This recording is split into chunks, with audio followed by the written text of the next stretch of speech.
Assalamualaikum warahmatullahi wabarakatuh. Apa kabarnya hari ini? Semoga teman-teman selalu sehat dan juga diberikan kelancaran dalam semua aktivitasnya. Apa kabarnya nih teman-teman hari ini pada bakar-bakar nggak sih di momen spesial Idul Adha ini? Mudah-mudahan ada rezeki juga ya. Kalau di saya sih motongnya kurban besok karena mungkin hari Jumat juga waktunya sedikit. Ya bakar-bakarnya pending dulu ya. Insya Allah besok lah kita lanjut lagi. Nah teman-teman informasi kita yang kita dapat hari ini masih terkait judul. Ya teman-teman ini Menteri Budi Ari versus PDIP. Memang sangat viral sekali di video-video kita sebelumnya juga atensi dari netizen, para subscriber kajian online juga sangat tinggi. Dimana di sini menuntut ya teman-teman PDIP yang disebut-sebut oleh Budi Ari terlibat menjadi partai teman-teman mitra judi online. Itu bukan saya yang ngomong ya, tapi Menteri Koperasi Budi Ari. Di sisi lain ini PDIP juga langsung melaporkan Menteri Budi Ari ke kepolisian atas tuduhan fitnah dan juga pencemaran nama baik. Nah, menariknya teman-teman, konflik antara PDIP dan juga Budi Ari ini sampai menyeret sejumlah tokoh-tokoh penting di Indonesia. Salah satunya adalah Profesor Mahfud MD yang ditanya oleh netizen kenapa ini Budi Ari dan juga Ibu Puan Maharani yang diduga teman-teman menjadi mitra judi online belum diperiksa. Nah hari ini kita bakal dengarkan pernyataan ini keterangan yang akan langsung diberikan oleh Profesor Mahfud MD pandangannya terkait apakah Menteri Koperasi harus segera dicopot, direshuffle, harus segera diperiksa, dan bagaimana tuduhan yang dilontarkan oleh Budi Ari kalau misalnya memang terbukti ada aliran dana masuk ya ke salah satu partai penguasa pemerintah saat itu ya Partai Merah, apakah partai tersebut bisa dibubarkan? Kita mending dengarkan dulu teman-teman pernyataan lengkap dari Profesor Mahfud MD. Yuk teman-teman sambil ngopi kita tonton pernyataan lengkap dari Pak Mahfud. Bentuk lalu kadang-kadang usulan pertanyaan mereka himpun di situ. Nah ini kita ambil agak banyak dari situ Pak. Jadi ada kurang lebih 130-an pertanyaan lalu kita rangkum menjadi 50, kemudian kita kecilkan lagi kira-kira jadi 16-17. Tentu yang proporsinya lebih banyak pertanyaannya. Misalnya soal Budi Ari, paling banyak soal Budi Ari.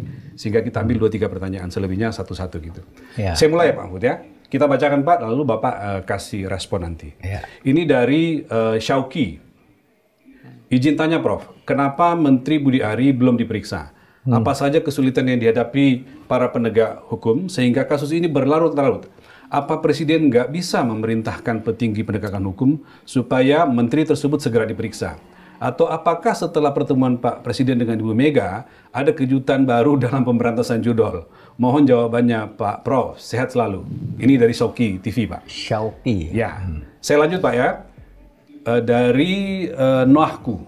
Komentarnya Prof. Prof dibilang menyebar fitnah oleh Projo tentang video Prof yang membahas judi Ari. Ini yang minggu lalu Pak bahasan kita. Jadi Pak Mahfud dibilangin fitnah. Ini ditanyakan oleh follower Bapak. Lalu ada Putra Reza. Sehat selalu Pak Mahfud. Bungkam mulut Waketum Projo yang bilang Pak Mahfud memfitnah Budi Ari. Lucu-lucu Pak. Ini kita ambil 3 saja dari sekian banyak. Ada puluhan pertanyaan tentang yang substansinya sama ya. Substansinya sama. Monggo Pak Mahfud jawab. Sebenarnya Budi Ari itu sudah diperiksa, tetapi tidak dimunculkan sebagai tersangka. Ya, kan Budi Ari sudah diperiksa di Polri kan. Penyidik sudah memanggil dia ya? Penyidik sudah memanggil. Cuma tapi waktu itu sebelum yang perkembangan terbaru ini? Sebelum diajukan ke persidangan. Iya.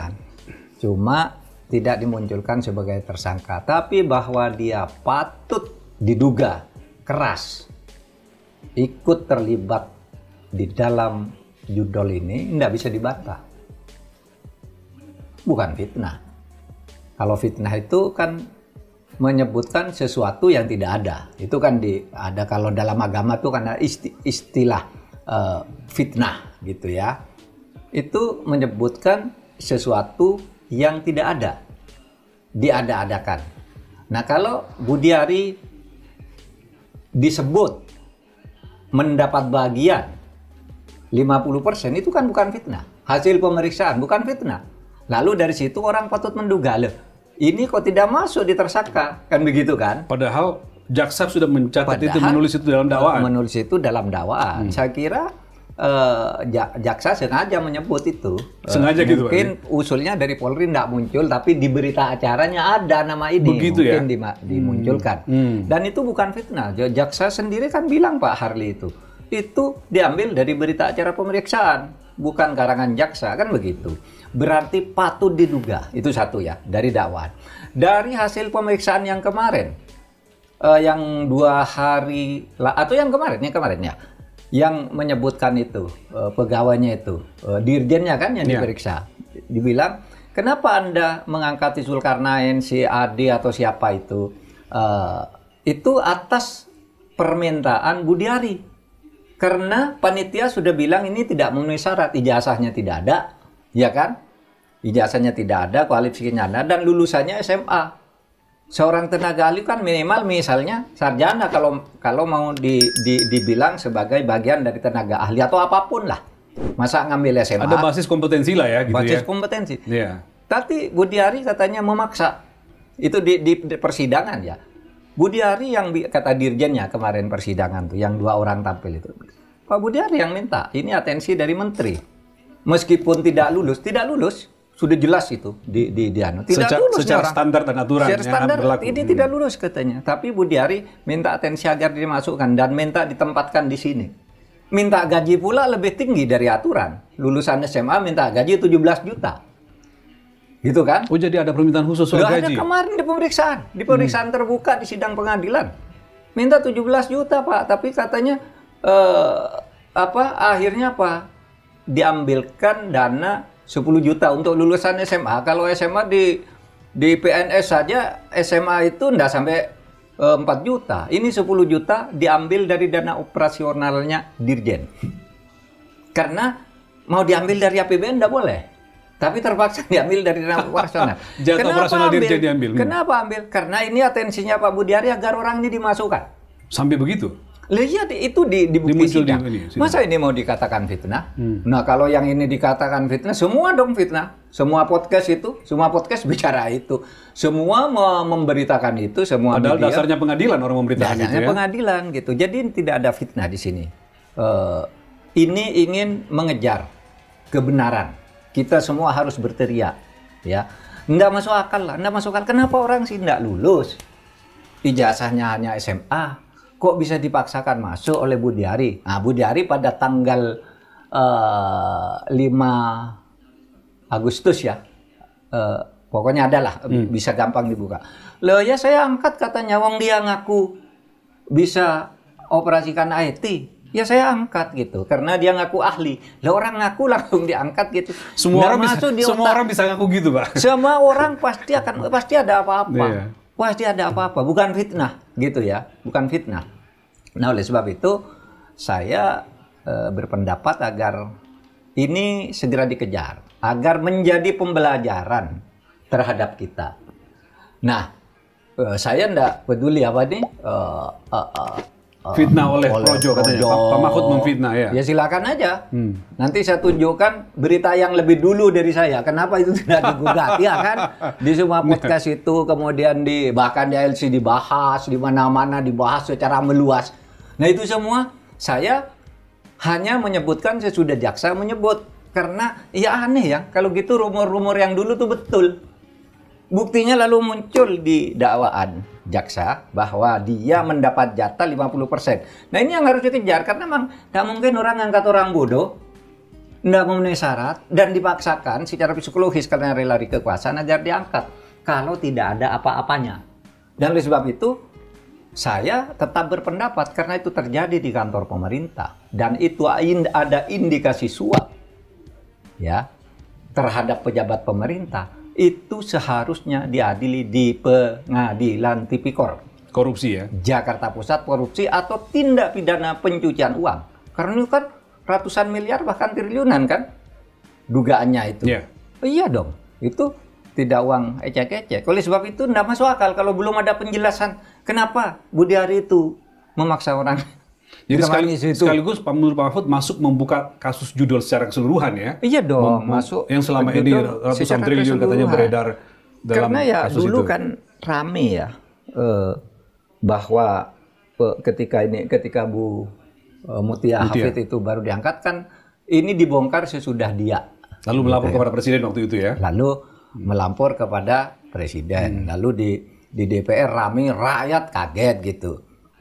Nampaknya ini akan dibongkar betul.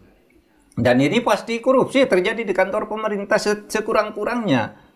Pembayaran terhadap pejabat atau pegawai di institusi pemerintah gitu dari hasil judi itu bisa disebut sebagai suap. Iya kan? Yeah. Apa kalau bukan suap?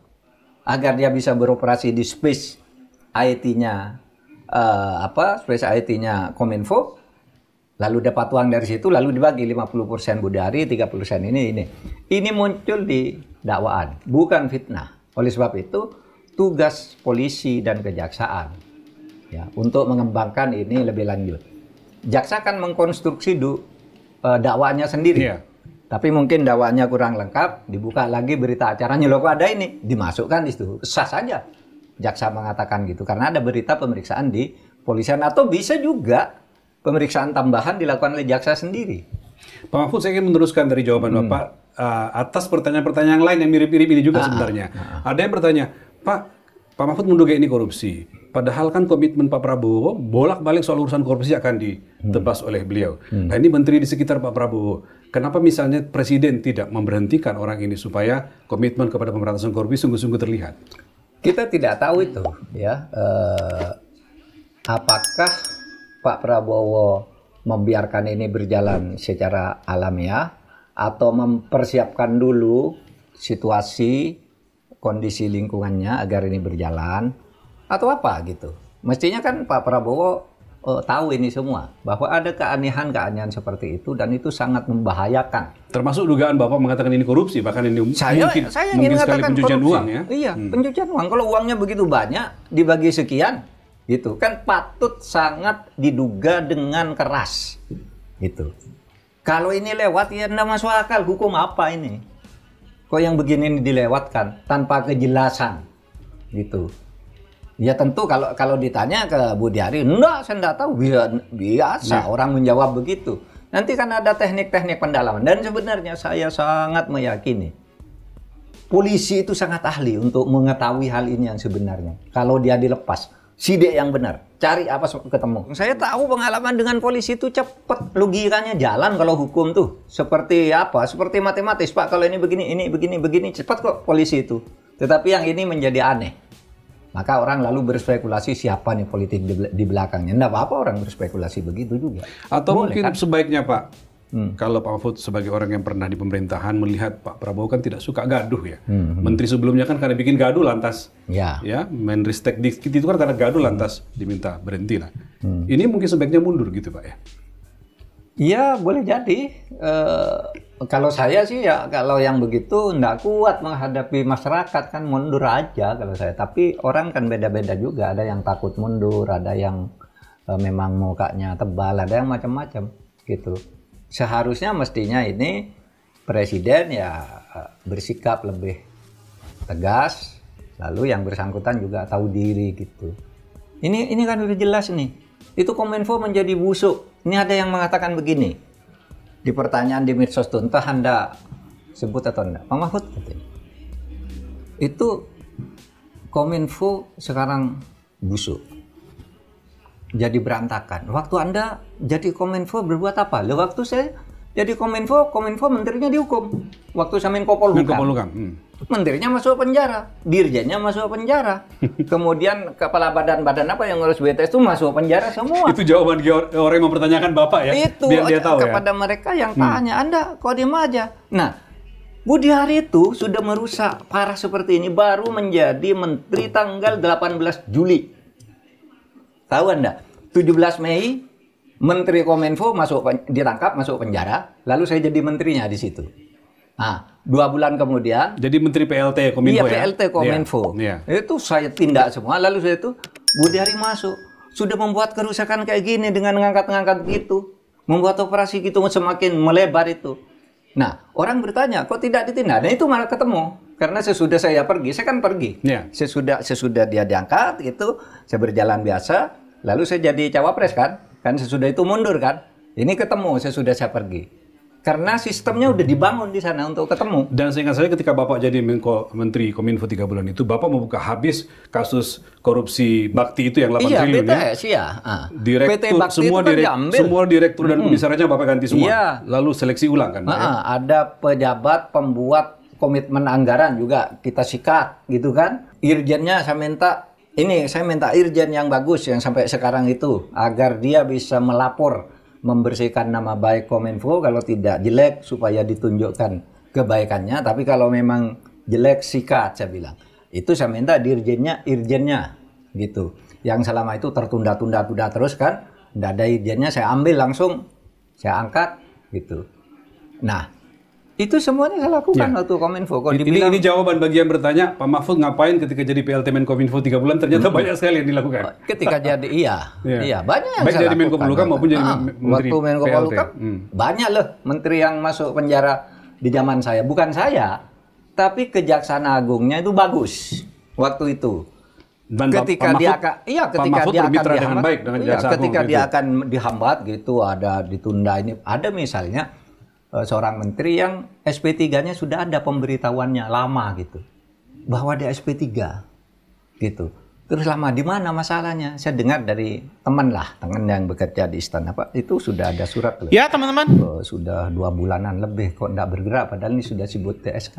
Lalu saya datang ke teman di istana ini, kalau sudah ada surat tersangka seperti ini tidak ditindaklanjuti karena hanya menunggu isyarat dari istana, maka berarti istana menghalangi penegakan hukum. Pak Mahfud sampaikan. Bisa menjadi korupsi sendiri nih. Masuk kan kemudian si Joni Plate itu. Oh, itu kasus Joni Plate waktu itu ya? Iya. Terus ada sama yang Menteri Pertanian itu kan, wah kok lari itu. Syahrul Yassin Limpo. Oh iya, lari ke gitu, padahal ini sudah tersangka.